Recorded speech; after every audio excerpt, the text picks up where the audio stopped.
Welcome to Midnight Mysteries. If you feel like listening to a horror story, you're in the right place. Please press the subscribe button to be part of this community. You, the one reading this, you're curious, aren't you? You clicked on this expecting something mysterious, something ominous. Well, you're in luck. I've got a ritual for you, one that I've crafted myself. No, it's not some tired old tale from a dusty book. This is new, fresh, and just for you. Imagine the constant din of life. Babies wailing in the night, subway commuters yammering without end, your neighbor's music blaring through the walls at ungodly hours. The world is loud, unbearably loud. But what if I told you there was a way out? A place where you could escape, find peace, and leave all that noise behind? Interested? I thought you might be. There are no tricks here, no hidden dangers. Well, nothing you can't handle if you're careful. Follow my instructions, and you should be fine. Ready? Good. Let's begin. First, gather what you'll need. This ritual doesn't demand much, just a few items you likely already have. Find a pair of soundproof headphones, a rose, a blindfold, or anything to cover your eyes, and a bag of ice. If you have duct tape, bring that too. Simple enough, right? You don't need a special time or place to start, but you must be alone. If you're tempted to bring a friend, don't. The challenges will only grow more intense, more dangerous, if you're not solitary. Now, as soon as you finish reading this part, you'll have started the ritual. There's no turning back.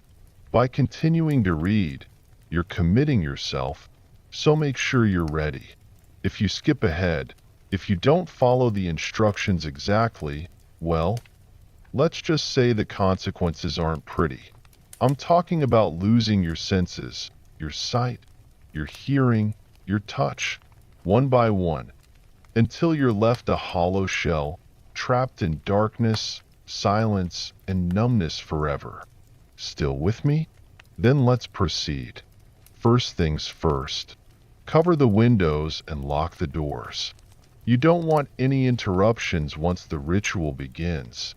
Find somewhere comfortable to sit or lie down. You could be there for a while, and trust me, you don't want to end up with a stiff neck or aching back. Arrange the items you gathered in a square around you. Now, close your eyes and think about what brought you here. Maybe it was the noise that's been driving you mad. The screaming child, the disruptive neighbor, the never-ending chaos of life. Let those memories wash over you. Feel the frustration, the anger, the desperation. Let them build up inside you until you can almost hear the noise again. Feel the tension in your muscles. Now, open your eyes and look around. Hold the bag of ice in your hands. It's cold, almost painfully so, but don't let go. Use the duct tape to seal your mouth shut. You won't be needing your voice for what comes next. Place the headphones over your ears and pull the blindfold over your eyes. You're shutting out the world now, cutting yourself off from everything outside. This order is crucial, for the trials ahead will mirror these actions. Finally, take the rose and breathe in its scent. This simple act is the last thing you'll do before the ritual truly begins. If you've skipped any steps or done things out of order, it's too late to fix them now. The ritual is already in motion, and the higher powers that govern it are watching. If you've messed up, they'll know, and your senses will start slipping away. But if you've done everything right, congratulations, you've just initiated the ritual. Now, here's where things get interesting. By following these steps, you've opened your mind, and I'm now your guide. The blindfold may have stolen your sight, but you can sense it, can't you? The darkness around you is different, heavier, more tangible than the mere absence of light. Go ahead, reach out into the void. There's something there, just beyond your fingertips. Keep reaching until you find it. A switch? Flick it on. A dim, flickering light should illuminate the room now, casting eerie shadows that dance around you. Welcome to a place where senses no longer make sense, a realm that straddles the line between your subconscious mind and dimensions unknown. The light is weak, faltering, as if it struggles to maintain a hold in this strange new reality you've created. But it's enough for you to see what lies ahead. Look to the far corner. There, nestled in the shadows, is a skeleton. It's ancient, its bones brittle and yellowed with age. From its rib cage drips a thick, black mucus, pooling onto the floor in dark puddles.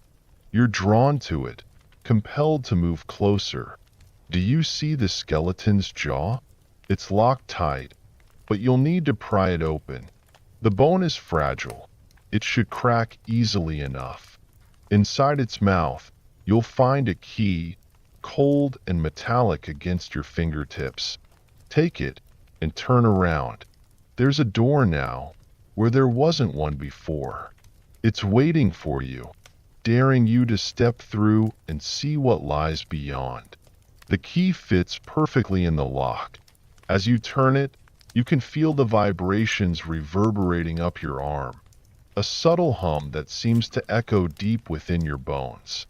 The door swings open, revealing a dark passage. You've unlocked something far more significant than a mere door. You've unlocked the true nature of the world you've just entered. Step through, but be careful. This is where the first trial begins. The air is thick, almost suffocating, as you enter the new room. It's well lit, almost too bright, and yet the light feels unnatural, harsh, as if it's trying too hard to mimic the sun. The room itself is strangely familiar, isn't it? Perhaps it's a hallway from your old school, or maybe it resembles a psychiatric ward, sterile and cold. Either way, the setting isn't what you should be worrying about. It's what you're hearing, or rather, what you're not hearing. It starts faintly at first, just a low, barely audible sound, but it's growing louder. The scraping of feet, the wet, gurgling breaths. Something is coming for you. Something you cannot see but can certainly sense. Your heart is pounding now, isn't it? You can feel it, the panic rising as the sound draws nearer. You have a choice, run or stand your ground. But let me give you a hint. Running might just save your life. You might not be able to feel the ground beneath your feet, might not feel the rush of air as you sprint down the corridor, but keep running. Stopping now could be your last mistake. The thing chasing you isn't just after your life. It's after something much more valuable. Your senses, the very essence of your being. Keep moving, and whatever you do, don't let it catch you. Ahead, you'll see 3 doors. None of them will open at first, no matter how hard you try. It's always the last one, the one you attempt after the others, that will finally give way. As you reach for the door handle, you'll notice something. Your hands, your skin, they're burning, blistering as you touch the molten metal. It's a good thing you can't feel the pain, isn't it? The skin bubbles and melts, but you force the door open, pulling yourself through just as the creature reaches you. You've passed the first trial, but this is just the beginning. You made it through the first trial, but the real challenge is only beginning. The door slams shut behind you, and for a brief moment, there's silence. The creature that was chasing you is gone, but don't let your guard down. The world you've entered isn't done with you yet. Look around. You're in another small room, eerily similar to the one you started in, with a single flickering light hanging from the ceiling. But this time, there's something different. A glass floor in the center of the room, beneath which lies a pit of absolute darkness. Approach the glass. You can't see the bottom, can you? It's just an endless void, a gaping maw that seems to pull at you, urging you to jump, to let go. But you're not that foolish. Not yet, at least. In one corner of the room, you'll find a gray sledgehammer, old and worn, but heavy and solid.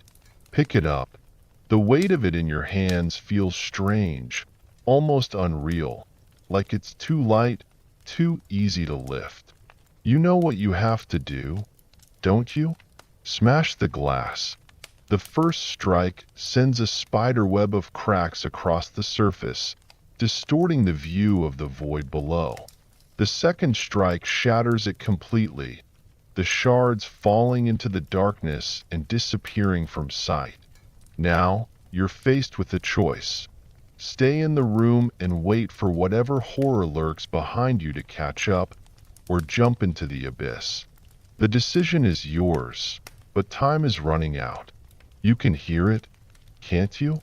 The scratching at the door, the distant growl, getting closer. It's now or never. You take a deep breath, and then you jump, falling.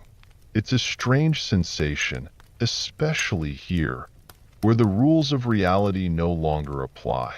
You should feel the rush of wind, the pull of gravity, but instead, it's as if you're floating, suspended in the air, weightless and untethered. The world around you is dark, impossibly dark, but you can still feel the cold, sharp pain as something pierces your skin. The sensation is sudden, like hot iron rods driven through your flesh. But before you can scream, it's over. You land with a jolt, your knees buckling as you hit solid ground. But you don't stay down for long. You can feel the burn in your arm, the lingering pain from whatever just happened to you. But it's dull, muted, as if your nerves are struggling to catch up with the rest of your body. There's no time to dwell on it, though. You need to move. Look around. You're not in the same room anymore. This time, you're standing in an open field, the grass soft beneath your feet, the scent of dandelions in the air. It's a stark contrast to the dark, enclosed spaces you've been in so far, almost peaceful. But you know better, don't you? This place, this tranquility, it's a lie. The sky above you is blue, dotted with fluffy white clouds, and you can hear birds chirping in the distance. But as you take in the scene, it begins to change. The field fades, the flowers wilt, and the sky darkens. The ground beneath you shifts, growing cold and hard, and before you know it, you're no longer standing in a field, but inside a damp, stone-walled room. The air is thick with the scent of mildew and puddles of filthy water the floor. In the center of the room, there's a table. It's old, the wood cracked and splintered, and on it, there's a plate. The sight of it sends a shiver down your spine. You don't want to approach, but you have no choice. This is the next trial, and it won't wait for you to gather your courage. As you draw closer, you see what's on the plate. Worms, maggots, and moths, all writhing and squirming in a mass of slimy, twitching bodies. They're alive, in pain, struggling in their final moments. You feel a pang of sympathy, but it's quickly drowned out by the overwhelming disgust. The sight of them makes your stomach churn, but there's no turning back now. You know what you have to do. Your hands tremble as you reach for the plate. The creatures on it seem to sense your touch. wriggling even more frantically as you lift a handful to your mouth. You hesitate, your mind rebelling at the thought of what you're about to do. But the pain in your arm flares up again, sharper this time, as if reminding you of the consequences of disobedience. You have to eat. There's no other way. The first bite is the hardest. The worms squirm against your tongue, their slimy bodies bursting between your teeth, but you force yourself to chew. The taste is vile, rancid, but you swallow it down, feeling them slide down your throat. With each bite, you feel a strange, twisted sense of replenishment, as if the act of consuming these pitiful creatures is somehow restoring your strength, your energy. But it's not enough. Half the plate still remains, and you're not sure you can continue. The thought of eating more turns your stomach, but you know the alternative is worse. The ritual demands you finish the task. With grim determination, you scoop up the rest of the worms, the maggots, the moths, and shove them into your mouth.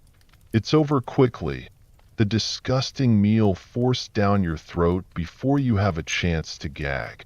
You feel them writhing inside you, even as your body begins to absorb their energy. It's done. The plate is empty, but you're left with a sickening sensation in the pit of your stomach. The room feels even colder now, the dampness seeping into your bones. But there's no time to rest. You need to keep moving. Look to your right. Do you see the zipper in the floor? It's there, embedded in the stone, almost invisible if you're not looking for it. Go ahead, unzip it. The teeth of the zipper grind together as you pull it open, revealing a dark hole beneath you, just wide enough for you to fit through. You hesitate again. Who wouldn't? But you can't stay here. The creature you left behind, it's still out there, still searching for you. You have no choice but to descend further into this madness.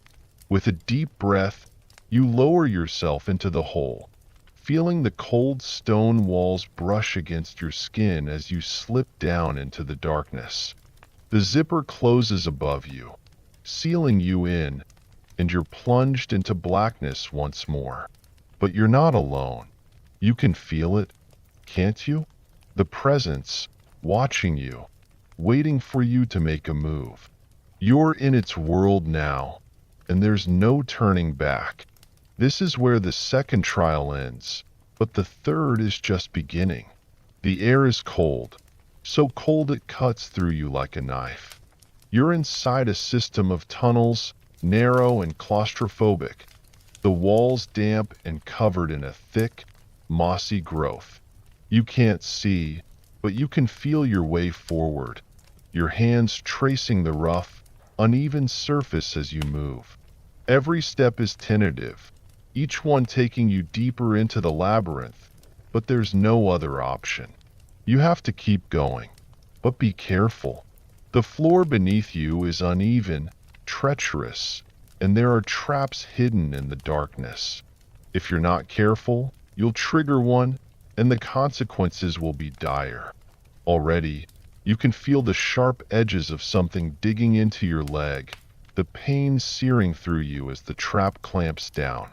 The blades twist, tearing through muscle and sinew, but you can't stop. Not now. Grit your teeth and pull yourself free. It hurts. Oh, it hurts more than you could have imagined, but you have to keep moving. The pain is intense, overwhelming, but it's a reminder that you're still alive, still fighting. And fight you must, because the alternative is far worse. As you stumble forward, your hand brushes against something, a bump in the wall. Instinctively, you grasp it and pull down, but it's a mistake. The trap you just triggered is now slicing into your flesh, the blades twisting and turning, pulping the muscle and tissue in your leg. You can't see the damage, but you can feel it, the blood pouring down, pooling around your feet. You want to scream, to cry out, but there's no one to hear you. This is your trial, and you're alone in it. Alone with the pain, the darkness, and the knowledge that you still have so far to go. But you can't give up. Not yet. Reach out, find the wall again, and keep moving. You're almost there, almost through this trial. Every step is agony, but with each one, you're closer to the end. Finally, your fingers brush against a door handle. You grasp it, your knuckles white with the effort, and pull it open. The room beyond is dimly lit, the same flickering light you've come to expect casting long shadows on the walls. You're back where you started, or at least it seems that way. But this isn't the end. No, this is just the beginning of the next trial. The third trial awaits, and you're not ready for what comes next. The door closes behind you with a heavy thud, and you're left standing in a room that feels strangely familiar, yet unnervingly different. The dim, flickering light casts long shadows across the walls, and as you look around, you notice something peculiar. Clocks. They're everywhere, hanging from the walls, resting on tables, some even lying broken on the floor. Each one ticks softly, almost soothingly, but there's something off about them. The hands of the clocks move erratically, some too fast, others too slow, as if time itself is struggling to maintain its course in this place. You've passed 2 trials so far, but you're not done yet. This room, filled with timepieces from another reality, is the stage for your third challenge.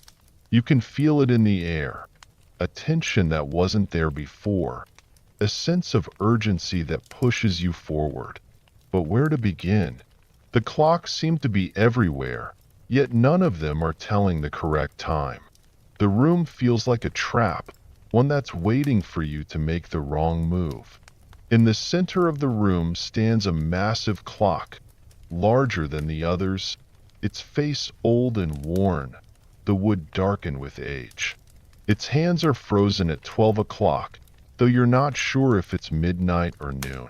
Something about this clock draws you in, as if it's the key to escaping this strange realm.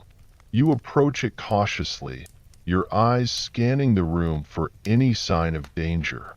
When you reach the clock, you place your hand on the smooth wood, feeling the vibrations beneath your fingertips. There's something alive in this clock, something that pulses in time with the erratic ticking of the other clocks in the room. You close your eyes, trying to match your breathing to the rhythm, hoping it will give you some insight into what you're supposed to do next. As you concentrate, the vibrations grow stronger, almost overwhelming, until you can feel them resonating through your entire body.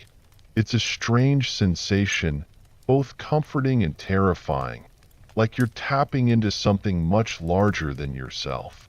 Slowly, you move your hand in a clockwise circle, tracing the edge of the clock face, feeling the vibrations change as you pass over each number.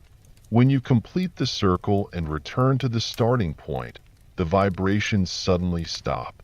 You open your eyes and take a step back, startled by the sudden silence. The room is still, the ticking of the clocks now completely gone, as if time itself has ceased to exist. But you know that's not true. Time is still moving, but now it's following a different set of rules, ones you're not familiar with. Look up. The giant clock you were just touching is no longer frozen. Its hands have started to move, slowly at first, then faster and faster, until they're spinning wildly out of control. The numbers on the clock face blur together, and you feel a sense of vertigo as the room begins to spin along with it. But you can't let it distract you. You need to focus, to find the next step in this trial before it's too late. Then you see it. A staircase has appeared, leading up to the top of the clock. The steps are narrow, old, and rickety, but they seem sturdy enough to hold your weight. You have no choice but to climb. Each step creaks under your feet as you ascend, the sound echoing in the now silent room. The higher you go, the more the air seems to thicken, making it harder to breathe. But you push on, driven by the knowledge that you're one step closer to escaping this nightmare. When you reach the top of the staircase, you find yourself standing on a small platform at the very top of the giant clock. From up here, you can see the entire room, the multitude of clocks ticking away below you, their movements now synchronized in a way that makes your skin crawl. But that's not the worst of it. You're not alone up here. Close your eyes. You need to focus. The creature you faced in the first trial is back, and it's more dangerous than ever. You can sense it, the oppressive presence lurking just out of sight, waiting for the right moment to strike. But this time, it's not after your life. It's after your senses. It wants to steal them, to strip you of everything that makes you human, and leave you a hollow shell, just like the others who have failed this ritual before you. The only way to survive is to outsmart it. Remember the vibrations, the pattern you felt when you traced the edge of the clock? You need to match that pattern now, align your breathing and your heartbeat with the rhythm of the clocks below. If you can do that, you'll become invisible to the creature, slipping past its notice like a shadow in the night. It's not easy. The fear is almost overwhelming, your heart racing in your chest as the creature moves closer. You can feel its breath on your neck, cold and clammy, as it sniffs the air, searching for you. But you hold steady, forcing your body to calm, to synchronize with the rhythm of the clocks. The vibrations pulse through you, a steady, reassuring beat that drowns out the panic threatening to consume you. And then, just like that, it's gone. The creature has passed you by, its senses fooled by your trick. But you can't relax yet. There's still one more step to this trial, one more challenge before you can move on. The clock below you starts to tick again, its hands moving slowly, deliberately, as if counting down to something. You don't have much time. The vibrations are growing stronger, more erratic, and you know that if you don't act soon, the entire room will collapse in on itself, taking you with it. There's only one way out. You have to jump. You hesitate, looking down at the room far below, but you know you have no choice. The creature is still out there, somewhere, and staying here is certain death. You take a deep breath, brace yourself, and then leap from the platform. For a moment, you're weightless, suspended in midair as the world around you seems to freeze. And then gravity takes hold, pulling you down faster and faster, until you're plummeting towards the ground below. But instead of crashing into the floor, you find yourself falling through it, as if the very fabric of reality has torn open to swallow you whole.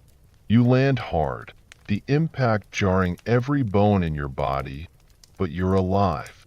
You lie there for a moment, dazed and disoriented, trying to make sense of your surroundings. Everything is dark, impossibly dark, and you realize with a sinking feeling that you've gone blind.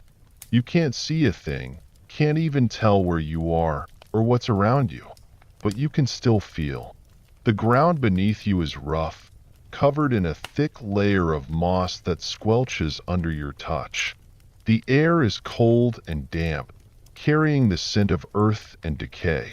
You're in a tunnel, a labyrinth of twisting passages that stretch out into the darkness. You have to keep moving. You know that much. The creature may have been fooled, but it's not gone. And if you stay here too long, it will find you again. You get to your feet, one hand on the wall to guide you, and start walking. The tunnel is narrow, the walls closing in on you from both sides. You can barely stretch your arms out without touching the stone, and the ceiling is so low that you have to duck to avoid hitting your head. The further you go, the more oppressive the darkness becomes, until it feels like it's pressing down on you, suffocating you. But you can't stop. The exit is somewhere in this maze, and you have to find it before the creature catches up. You stumble forward, your hands scraping against the rough stone as you navigate the twists and turns of the tunnel. Every step feels like a struggle, the pain in your leg growing worse with each movement, but you force yourself to keep going. Then, your fingers brush against something, a bump in the wall, just like before. You freeze, your heart skipping a beat. Is it another trap? Or is it the exit you've been searching for? You have no way of knowing, but you have to take the risk. With a trembling hand, you grasp the bump and pull. There's a grinding sound, like stone scraping against stone, and then the wall gives way, revealing a narrow passage. You slip through, praying that this is the way out. And then, suddenly, you can see again. The blindness lifts as you step into a room that looks almost identical to the one where you started this trial. The same flickering light, the same damp, stone walls. But this time, there's something different. Something that tells you the end is near. You've passed the third trial, but the final challenge is still ahead. You're so close now, but the ritual is far from over. The room around you hums with a sense of anticipation, as if the very walls are watching, waiting to see if you'll make it through. The final trial awaits, and it will test everything you've endured so far. The real horror is just beginning. The door to the final trial is before you, its surface worn and weathered, as though countless hands have tried to push through it before. You take a deep breath, steeling yourself for whatever lies ahead, and grasp the cold, rusty handle. The door creaks open slowly, revealing a room that is almost eerily quiet. The flickering light from before is absent, replaced by a dim, ambient glow that seems to emanate from the very walls themselves. You step inside, and the door closes behind you with a resounding thud, sealing you in. The room is vast, far larger than any you've encountered before. It's as though you've entered a space that defies the normal rules of geometry, a place where the walls stretch on into infinity and the ceiling is lost in a hazy void above you. But despite its immense size, the room is nearly empty, save for one thing. A massive clock, similar to the one you encountered before, but much grander, more imposing. Its face is ornate, with intricate carvings of figures that seem to shift and move in the corner of your eye. This clock is not like the others. It radiates power, a presence that you can feel deep in your bones, as though it's connected to the very fabric of this twisted reality. And then you notice it. The clock's hands are moving, but in reverse, steadily ticking backward. Each tick echoes through the room, a hollow, ominous sound that reverberates in your chest. As you approach the clock, a sudden wave of dizziness washes over you, and you feel the world around you start to blur and distort. You reach out to steady yourself, but your hand passes through the air as though it's thick with something unseen, something that pulls at your senses, warping your perception. The clock is at the center of it all, the source of this strange, disorienting force, and you realize that this is the final trial, a test of your will, your mind, and your very grasp on reality. You reach the clock and place your hand on its surface. The wood is warm to the touch, vibrating softly beneath your fingers, and you feel an almost magnetic pull drawing you closer. You know that the clock is connected to the ritual, that it's the key to ending this nightmare. But as you look at its face, you see something that sends a chill down your spine. The carvings around the clock face are not mere decorations. They're representations of people, hundreds of them, all frozen in various states of agony and despair. Their faces are twisted in expressions of horror, their eyes wide with fear, and you recognize some of them. They are the others who have attempted this ritual before you, those who failed and were consumed by it. And then, to your horror, you see a carving of yourself, your own face etched into the wood, mouth open in a silent scream. The realization hits you like a punch to the gut. The clock is not just a device. It's a prison, a trap for those who seek escape from the noise and chaos of the world. And if you fail this trial, you will join the others, your essence trapped within the wood, doomed to an eternity of silence and darkness. But you're not ready to give up.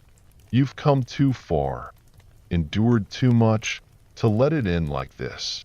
You close your eyes and focus, trying to block out the disorienting pull of the clock, trying to center yourself. The room is spinning, the walls closing in, but you force yourself to stay grounded. You can feel the clock's power, but you won't let it consume you. Not yet. When you open your eyes again, the room has changed. The infinite expanse has contracted, the walls now much closer, more confined. And before you, standing just a few feet away, is the creature. The one that's been hunting you since the beginning. The one that seeks to strip you of your senses and your soul. It's more terrifying than before, its form shifting and twisting, a grotesque amalgamation of shapes and shadows. Its eyes are dark voids, and its mouth stretches into a wide, unnatural grin, revealing rows of jagged, yellowed teeth. It doesn't move, just watches you with an intensity that makes your skin crawl. You realize with a sickening clarity that the final trial is not just about escaping the clock. It's about facing this creature, this embodiment of the ritual's darkest aspects. It's about confronting the terror that has followed you through every trial, the fear that has haunted your every step. The creature steps forward, and you feel a sudden pressure in your chest, a tightness that makes it hard to breathe. It's as though the very air around you has thickened, solidified, trapping you in place. The creature's grin widens, and you hear a voice in your mind, a voice that is not your own. This is where it ends. The voice whispers, cold and menacing. Asterisk, you've proven yourself worthy, but only one can leave this place. If you wish to survive, you must give up what you value most.